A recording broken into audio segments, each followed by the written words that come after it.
breaks slowly across the valley of Brayling. It creeps foot by foot, pushing back the fog.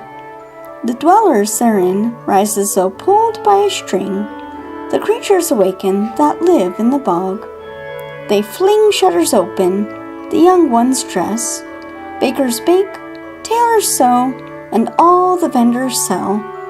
The oldlings go about cleaning the mess left in the streets by the large, gruesome drells. The drells, as the valley dwellers all know, are monstrously careless and roam through the night.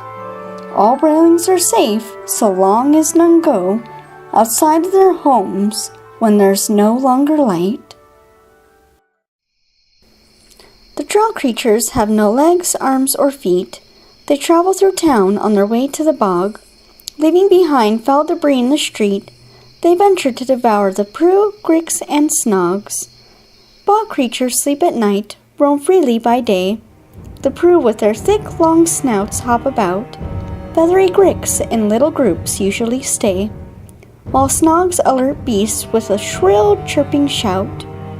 Though they are used to the drell's nighttime feeds, the squat, hairy Braylings still live in fear of the stealth and prowess of these slithering beasts, for several Braylings are taken each year.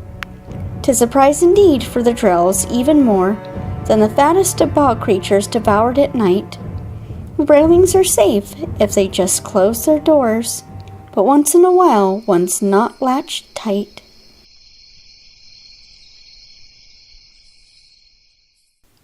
So, fearful and sleeping as light as can be, the Braylings curl up in their beds made of straw, and one stays awake to protect all the wee. He knows if he sleeps, there'll be one less by dawn. Other than drells, Brayling borders on peaceful. Each one has a job or duty to do. Although their lives might seem terribly stressful, quarrels among them are remarkably few.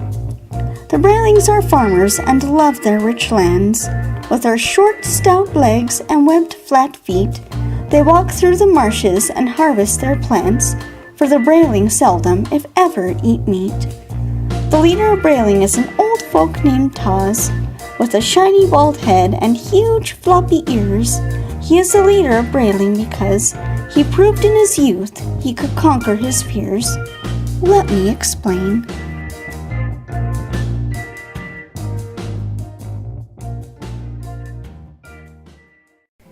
Since the very first writings of history were written, each generation brought forth a brave lad.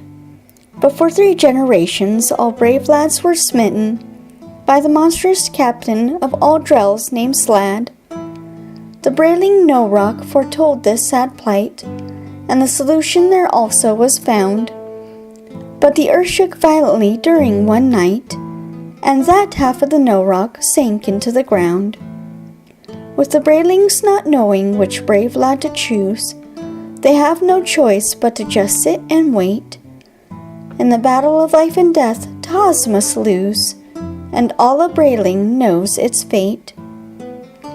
For without a young leader to conquer his fears, Braylings grow weaker with each passing day.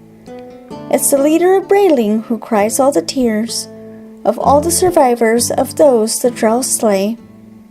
Brayling's strength, so they say, comes from bliss, so only their leader is able to cry. But old Taz's eyes are so tired they just missed. Therefore, all Braylings are destined to die.